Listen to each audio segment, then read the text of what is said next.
The waste is constantly injected at a high pressure into the ground. They cannot track where this waste goes.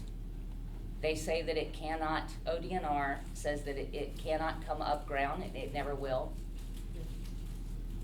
In theory, they say that it cannot do that. I am not willing to put my children on a theory that this waste that they are putting into the ground constantly, 24 hours a day, will never come up. Water, any liquid, will always go for the least resistance. If there is any crack in the earth, it will find it. It is far, far too risky on the public to put this a chance. Ohio law, in my personal opinion, is not keeping us safe. There are 8 wells, injection wells in Athens County. 6 are in operation. 1 more that has not been drilled yet, which is the 8th, with no limitations on how much waste can be injected into anywhere in the state. There is no limitations as to how much. When is enough enough? There's rumors of the K&H that has bought property, the owner, that is on the other side of me. When is enough enough? For every action, there is an equal reaction. I have also included the amounts of waste from 2011 and 2016, and the numbers are staggering. Within the last 4 years, the amount of waste has all but tripled and doubled in those amount of years. A year ago, I was contacted by a person that works in the industry. This person has a fear of what they are being, if they are being contaminated. This person is worried about what they may be taking home to their families.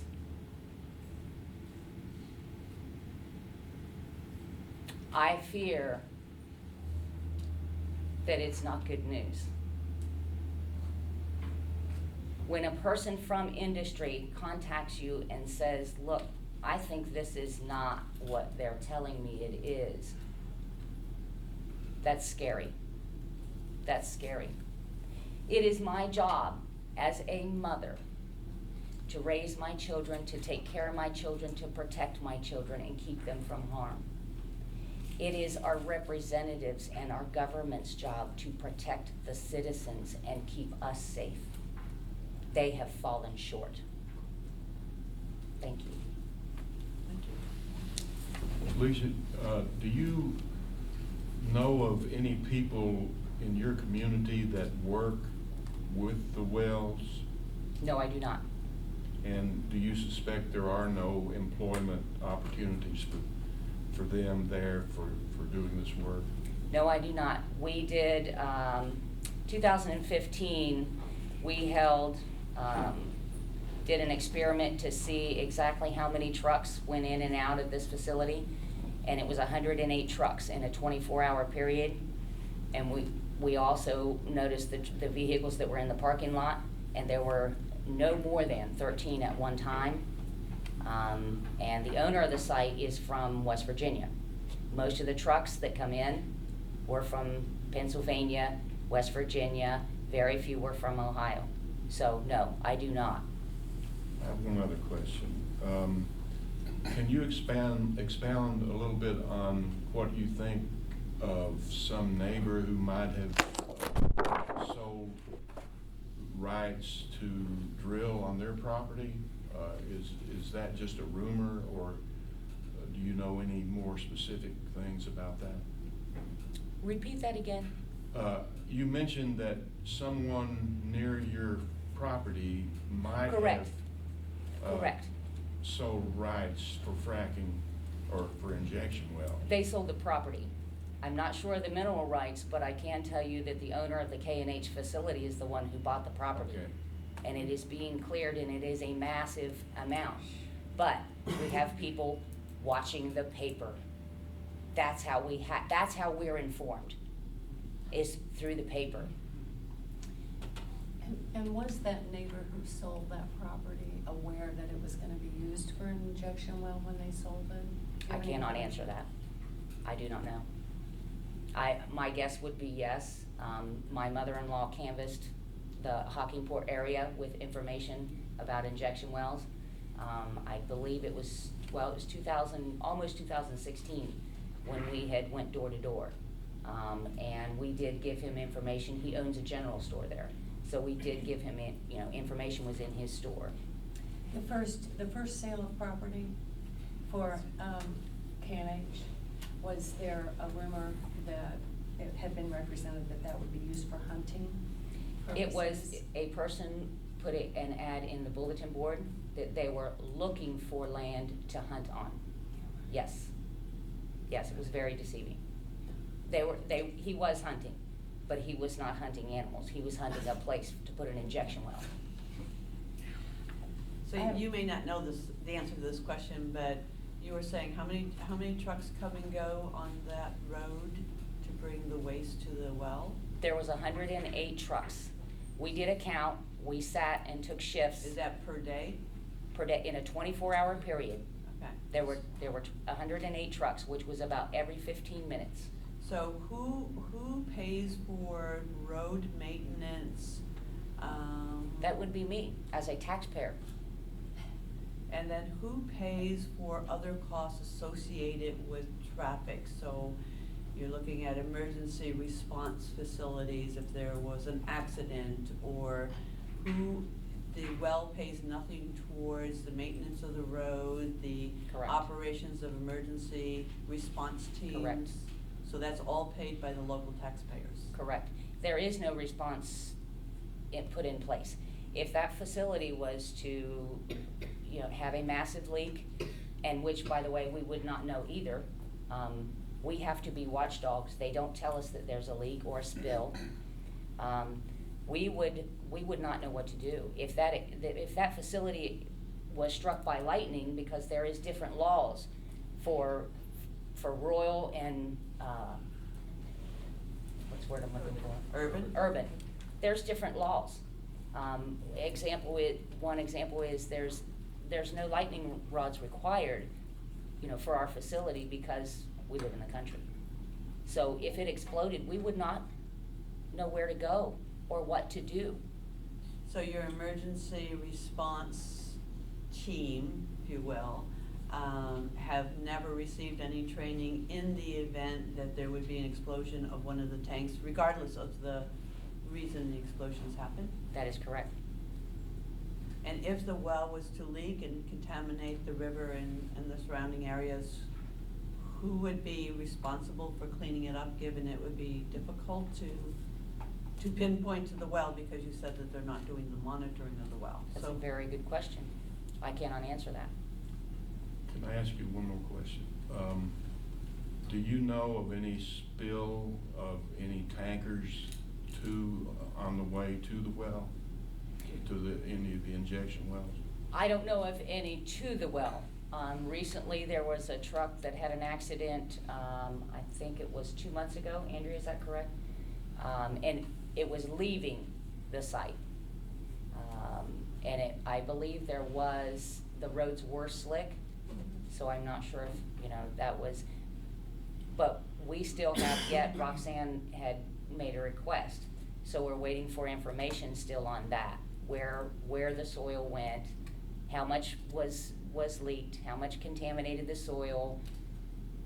So we are following up with that, but other than that, to the facilities in my area, I have not heard of a truck accident. What about car and truck accidents? Have there been any wrecks? Not to my knowledge. Thank you. And I have a question. You mentioned the possibility of this high pressured injected toxic waste coming up through fault lines, possibly in the geology. Fault lines or any cracks. I mean, Or if any you got any cracks. cracks in the ground, any shale, I mean sandstone, you know, it will find its way up. OU did a presentation on groundwater and in our community. And it was shocking to me to see how quickly it could get in your pond, and it does travel up. So they presented some evidence of the geology of the Correct. area having some fault lines that could be, They did not accessed by have, the- they did not have anything specific on the geology of what is around the K and H. It was different like sand or rock. It was just all different. But I do not know what our geology is around the K and H. I know that my home, it's sandstone, which is awfully darn close. So if there were some, if there have been some geological studies at OU, that showed the surface was, contained small fault lines Mhm. throughout, that wasn't presented or No. that information wasn't given to you? Correct. Okay. Correct. And so when you refer to Roxanne, you were talking about, Roxanne Groff. yeah, so we have to, for the record, we just want to be clear Okay. who we're referring to, thank you. Any other questions? Yeah, one thing too about getting information is, you know, Mr. Bernhard had spoken about the RBDMS sheets and navigating the website. I would challenge any of you, almost anyone, to try and read these reports, because that's the only way that we can learn about what's going on at these facilities.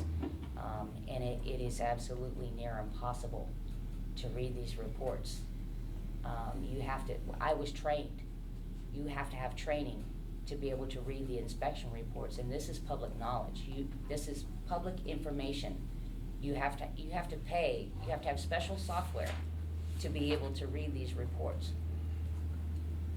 So is it about the equipment to the software to read it, or is it about the language is put off? If you have a high school education or less, could you read those reports if you did have the software and still understand it, or is it both? If you knew how to navigate it, you can't just go in and click inspection reports.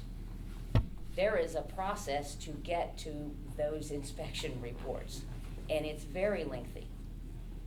And again, those inspection reports are only available for people who have access to the web, who have sight, who have English language skills only, and have the software to travel and the training to use the software to Correct. travel throughout the site. Is that correct? Correct. My mother-in-law does not own a computer. She does not use one at all. Everything that all her information comes from what I print out and give her. She does not use a computer, and she lives 1,800 feet from this site. Thank you.